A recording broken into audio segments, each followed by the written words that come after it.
All right, so our roses have had time to set. As you can see, I've used some tape, so these were slipping.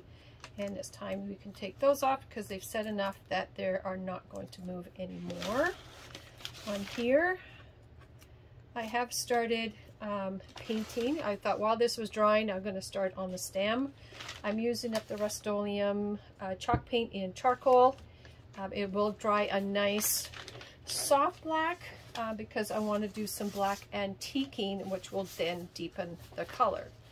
So I'm using a chip brush because we need to get in and we need to stab into a lot of the little crevices that are in here because we need to make sure that we're getting into all the areas. So I'm using a stippling motion because that's going to get us in here. And if you find that you've got some areas that you're not getting the brush in, a little script brush or a little pointy brush will help you get that paint in there as needed.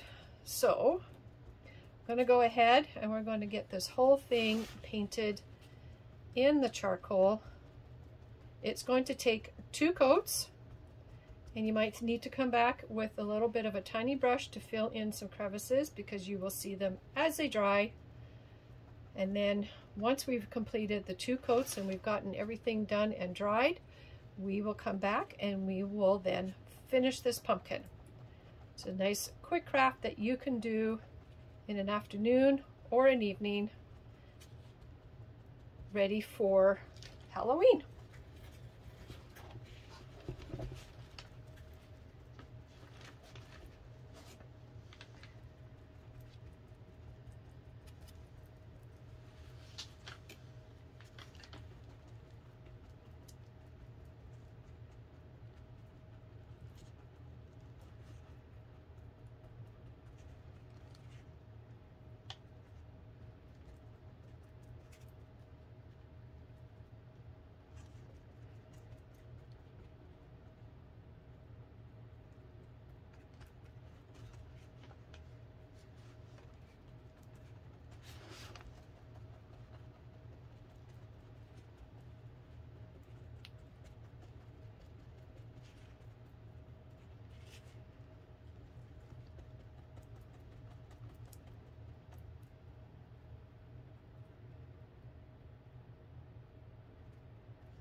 All right, so we are now at the finishing stage. So as this dries and the clay starts to dry, it starts to shrink a little bit. So, and that's okay to be expected. So what I'm doing is I'm just taking a little bit of brush into the paint, and I'm just coming in here because anywhere where I see the orange color of the pumpkin, I'm just going to come in here and fill that in with the paint. So one thing that for me to do this again is I would base coat the pumpkin black so that when they do shrink, then it helps eliminate seeing the orange underneath into the cracks. So, but shrinking of the clay is expected. So we're just going to fill this cracks in because it's going to take a little bit longer to dry, which is okay. But you can kind of see I've got a little bit shrinkage going on because I was taking the heat gun to it to help get this to go a little bit quicker so that I can show you the finished product.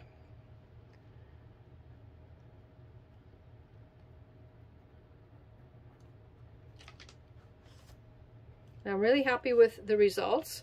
What I ended up doing is, just to try it out, I ended up making a half and half, equal parts of baking soda and the charcoal, and I gave this a little bit more texture for age, and I really like how this has looked and come out. So the results of this, you can see all the texture that I've got in here, and that's just mixing the paint and the baking soda together, getting it to dry, and then I kind of went over, not a lot, over the tops of the roses and the foliage, and then I did the stem. So the stem looks really, really old, and it looks like it has part of the pumpkin, and it doesn't look like, and I'm okay with the paper because it kind of shows some of the aging and a little bit of detailing on there, so I'm okay with that. And if you don't like it, or if there's too much, just take that brush and just fill it in where you see some brown of the brown paper. So for the most part, I am really, really happy with how this is looking. But what I want to do is then get you to the next step, and that's to apply the black wax. I'm going to be using the Annie Sloan wax because it's a nice soft wax. I like working with it.